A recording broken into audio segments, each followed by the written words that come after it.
बोलिए प्रेम से श्री सद्गुरु महाराज की जय। मंगल मूर्ति सतगुरु मिलवे सर्वाधार। मंगल में मंगल करण विनमो बारंबार। धन्य धन्य सद्गुरु सुखद महिमा कही न जाए। जो कछु कहूँ तुमरी कृपा मोते कछु न बसाए। पुनश्च सब धरती कागज करूं लेखन सब बन राय। सात समुद्र की मसी करूं गुरु गुण लिखा न जाए। बोलिए प्रेम से श्री सद्गुरु महाराज की जय।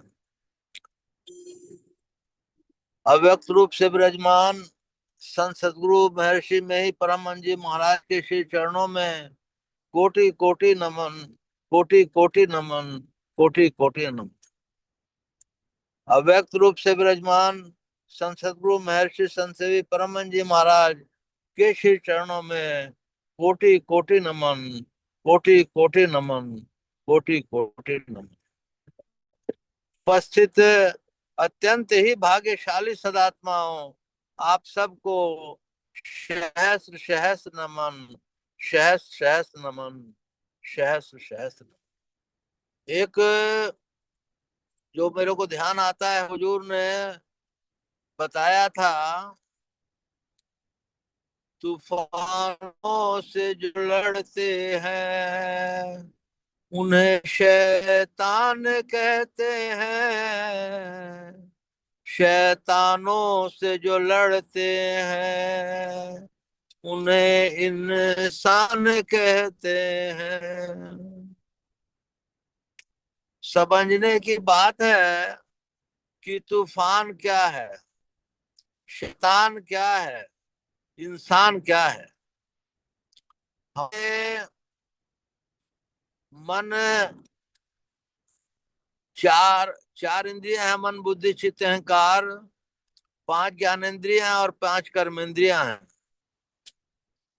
तो इन लोगों से, इन लोग के जो उत्कृष्ट हैं, क्रोध मद लोभ मात्सर्य झूठ चोर आदि, इनसे जो लड़ते हैं उन्हें शैतान कहते हैं।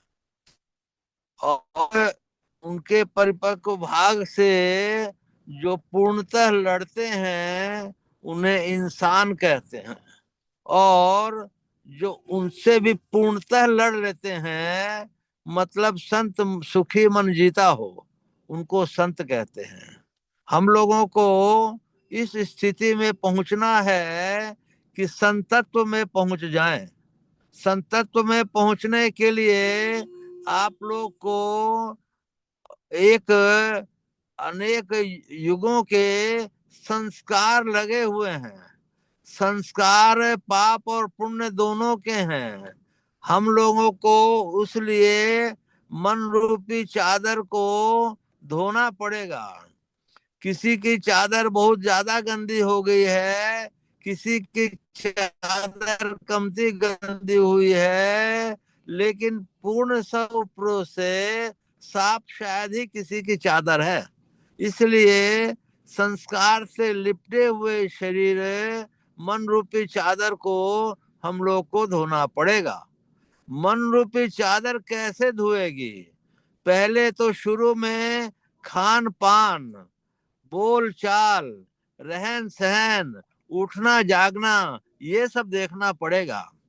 आप यदि किसी मांसाहारी के द्वारा भोजन ग्रहण करते हैं तो जैसा खाए अन्न वैसा होए मन, उसके संस्कार उसको प्रभावित करते हैं।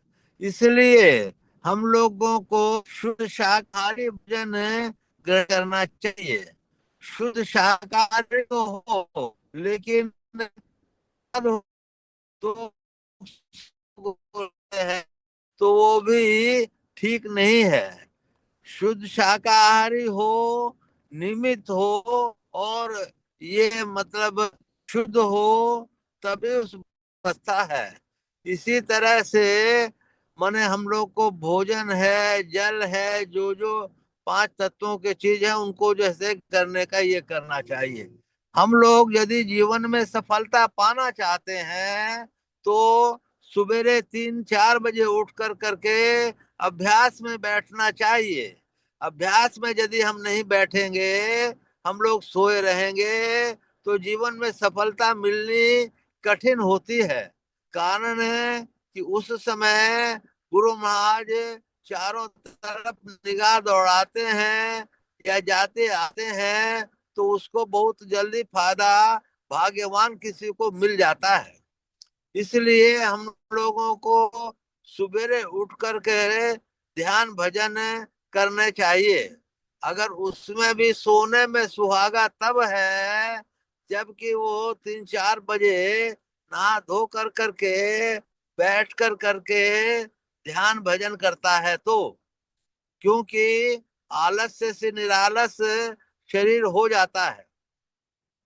इसके बाद बहुत सुंदर बात कही सत्संग योग से, यदि शैल समम पापम विस्तीर्णम बहुयोजनम विद्यते ध्यान योगेन नान्यो भेद कदाचन। यदि पहाड़ के समान कई योजन तक फैला हुआ पाप है तो वह ध्यान योग से नष्ट हो जाता है। इसके समान पापों को नष्ट करने वाला कोई नहीं है। अब ध्यान योग तो आप लोग जानते ही हैं, फिर भी रिपीट कर दे रहा हूं।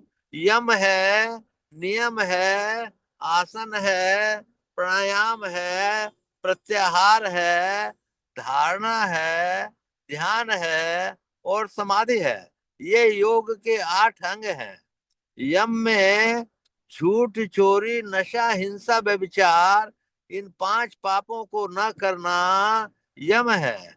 एक सर्वेश्वर पर अटल विश्वास, पूर्ण भरोसा, अपने अंतर में उनकी प्राप्ति का दृढ़ निश्चय रखना, श्री सद्गुरु की निष्कपट सेवा, सत्संग और दृढ़ ध्यानाभ्यास, ये नियम है।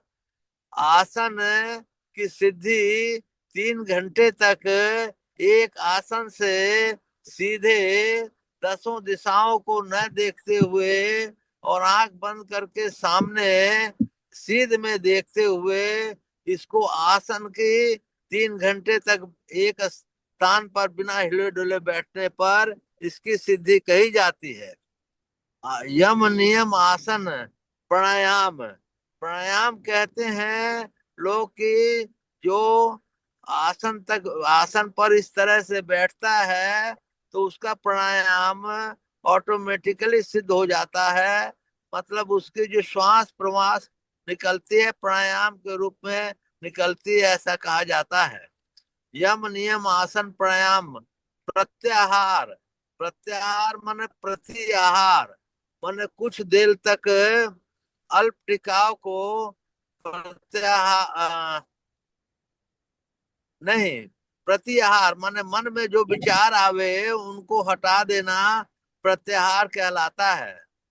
धारणा, कुछ आंख बंद करके कुछ भी उस पे अल्प टिकाओ, उसको धारणा कहते हैं।